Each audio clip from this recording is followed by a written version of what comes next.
Stage 7. Once your mind, intellect, and ego are in place, the senses and physical world take form. On the bottom rung of this creation ladder are the physical senses, smelling, tasting, seeing, feeling by touch, and hearing. The physical universe, which is composed of elements such as earth, air, fire, water, and ether, and all the actions each person expresses into the physical world. Ta-da! Perfectly free universal consciousness now takes the form of all the strange and amazing creations in this world. Waking up from the illusions of Maya. You can think of the experience of awakening from Maya as being like the experience of awakening from a dream where you were running from a gang of criminals.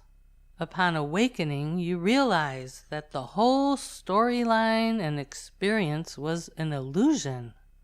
The criminals didn't exist, nor was anyone really chasing you. Nevertheless, the experience wasn't completely unreal. Certainly your fear and pounding heart were real. This is where a subtle distinction comes regarding the unique nature of Maya versus the common use of the word illusion. Illusion is generally used to refer to something that doesn't exist, but is falsely portrayed or experienced as existing.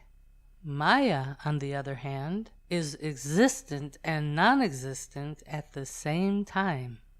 The experience you had while running for your life in the dream was real while the dream was occurring.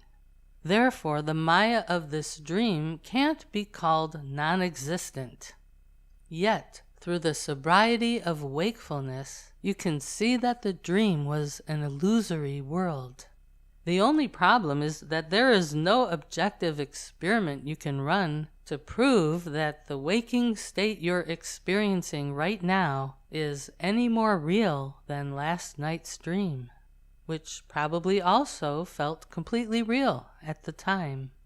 If you are in a dream right now, I hope the alarm doesn't go off until you finish this chapter.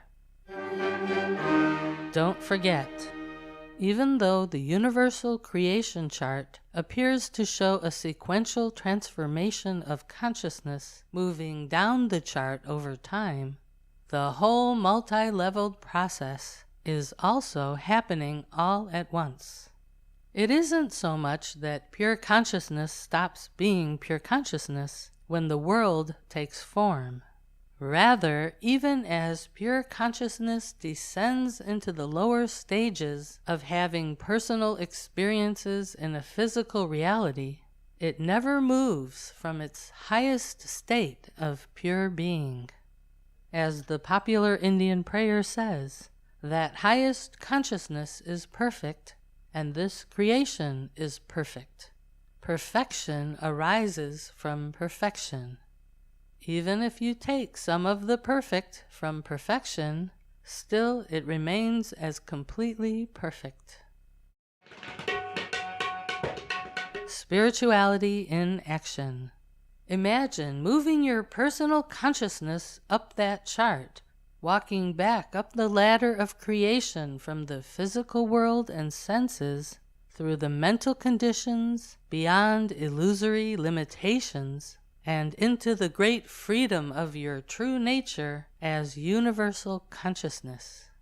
Imagine being an enlightened person who can live in the entire map of creation all at once, being aware of all the levels of consciousness at the same time.